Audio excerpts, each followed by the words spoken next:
Our people must know the truth and nothing but the truth. France remains as a member of the UN Security Council, and yet France today remains one of the biggest perpetrators of human rights violations in Africa. And everybody is giving it, the world is giving it a blind eye. United Nations. It is a body that's supposed to be the watchdog for human rights violations. France remains the biggest risk to peace and security in Africa today, and nobody is talking about it. France did something absolutely deplorable. Made the former colonies, because they still are colonized, sign a document which they called the Pact for the Continuation of Colonization. Dig this. On one hand, we're giving you your independence, but on the other hand, sign this document that you are agreeing to continue to be colonized. So two countries said, no way, Jose, we aren't doing this, Guinea and Mali. The French could not understand it. How could an African country dare not want to be affiliated with France? So in their anger, history tells us that they went into those two countries, took everything that they thought they had brought, proceeded to pour concrete into the sewage pipes, completely devastating the two economies. This was also done as a way of letting the other countries know that should you refuse to sign this document, this is the fate that awaits you. So the rest of the country signed the Pact for the Continuation of Colonization remains in place. What is special about this? The Pact for the Continuation of Colonization said, 1, you shall deposit 85% of your bank reserves with the French Central Bank under the control of the French Minister of Finance. The French government will take all your monies, collectively invest your monies in the French stock market under the French name. And you don't have to know what the returns are. Should you wish to access some of your money, keep in mind that countries are now left with only 15% of their reserves. You have to submit your country's financial report, and if approved, you get to access up to 20% of your deposits from the previous year as a loan at commercial interest rates. I'm going to repeat that. Should you want to access some of your own money, you have to submit your own country's financial report. And if approved, you get it as a loan at commercial interest rate. So you go from having a humongous credit with France to now owing France for borrowing your own money, a loan that you'll never be able to finish paying. They also said, all your minerals discovered and yet to be discovered, French companies have the first right of refusal. You go to those countries today, all major contracts, French companies have the first right of refusal.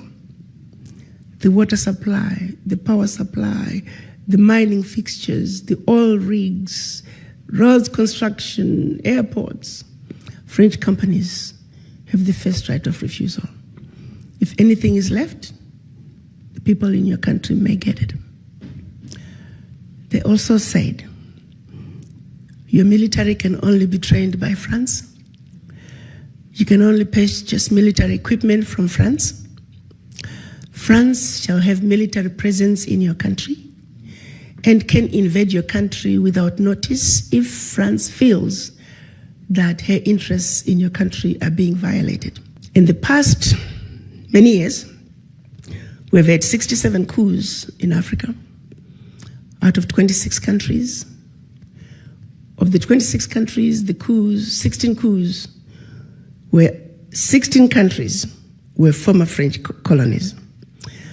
To date, 22 African leaders were assassinated during a coup, documented all of them.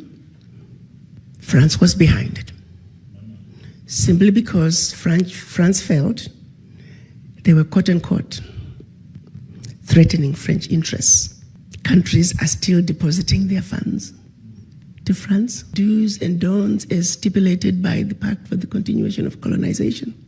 You have given up your financial resources. You have given up control of your natural resources. You have given up your military. What power do you have? Today, because of the Pact for the Continuation of Colonization, France alone, that little bitty country, is taking out of Africa over $500 billion. Over $500 billion.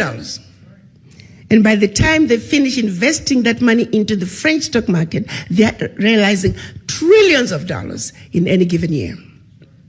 Park that. The watchdogs for corruption are saying out of Africa, 50 billion gets out of the continent from corruption. The question I have is,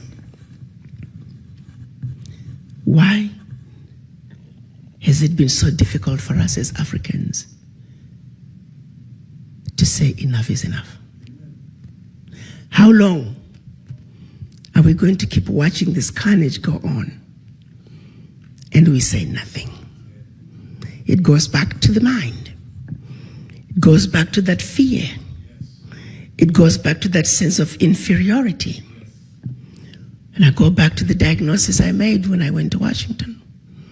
That until we black people understand that we are suffering from the legacy of colonization, that we are suffering from the legacy of slavery, that while we may have lost the shackles of in our legs and our hands, the shackles of the mind continue.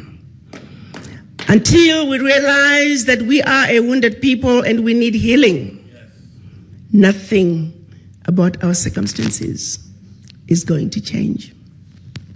We are sick people. But to be sick, first you must realize and accept that you're sick.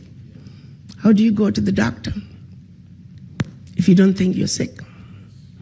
We are not only in the doctor's waiting room on an outpatient basis. We are not even in the hospital in a general ward. As black people, we are in the intensive care. And we need to realize that.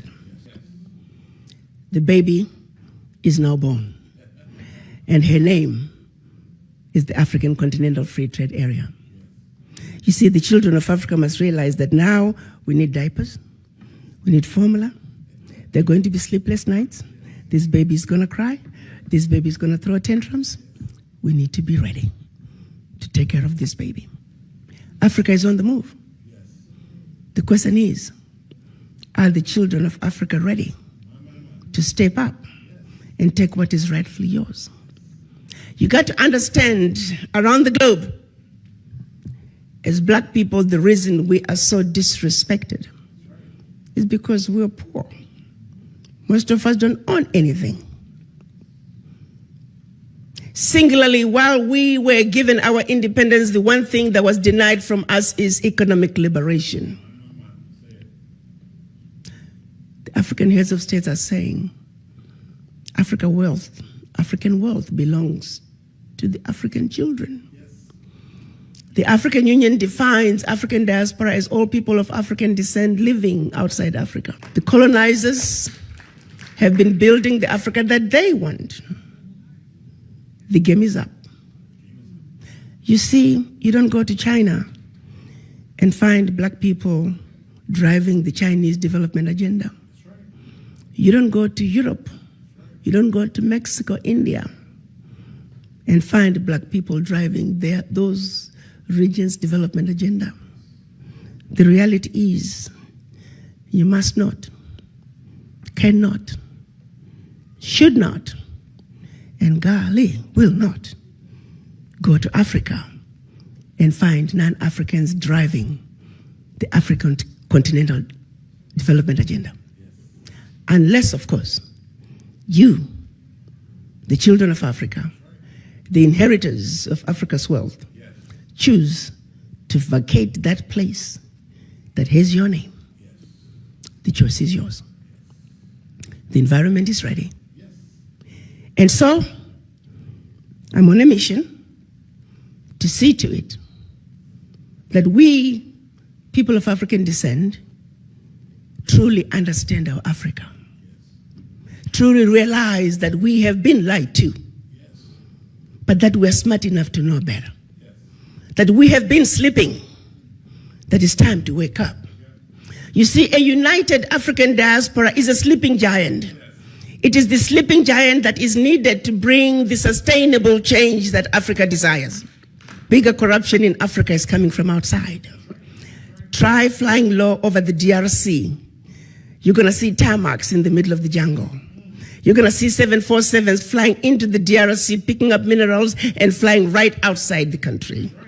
Do you think those multinationals are going to wanna see peace in the DRC?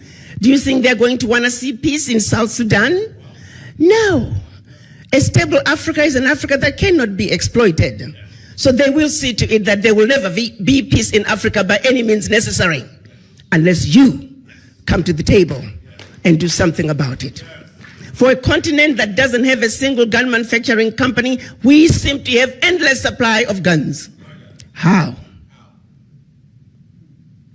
How is this okay that Africa continues to be exploited? And how is it okay that the world has watched as France is taking cold, hard cash out of Africa? How is this okay? I want to know. United Nations, answer that. Secretary General Guterres, answer that. When you all meet every year in New York, what are you talking about? That is our reality. No more shall we continue to be ignorant. Our eyes are open. We know our Africa. We are going to reconnect with our roots. African Americans, you must understand there is a void that is deep in each and everyone's subconscious. It is a void that affects everything you do. First, you must understand you have that void. In this country, with the exception of the American Indians, everybody is a foreigner. And everybody has their roots outside the United States. And the rest of the races are connected to their roots, with the exception of the African Americans. You're too busy running away from your roots. You're busy denying who you are. Well, guess what? It is what it is. You are an African, and Africa is home. And the sooner you wake up and realize and accept that Africa is home, the sooner you are going to fill that void. For as long as that voice is in you, you're always going to be like a ship without an anchor. The wind blows this way, here you go. The wind blows the other way, here we go. Find your base. Go home. Africa is where you belong. And Africa is where your roots are. Thank you. We stand alongside you and we support your mission and your fight. Please accept this as a small token of our appreciation. Thank you. But as I began to make a diagnosis, I analyzed the situation, and my final assessment was that the ignorance that the world has about Africa is the disease that I must fight. So I set out to have a plan, and I began implementation. Because it is only when that disease is treated, it is only then and only then can we embark on a true healing path for Africa and her children. The African Continental Free Trade Area is creating an economy that's $3 trillion with a workforce intra-Africa of 1.27 billion. An environment that you can spread and grow your business like wildfire from one country to the other. The borders that have kept us from trading with each other as African countries are in the process of being melted as we speak.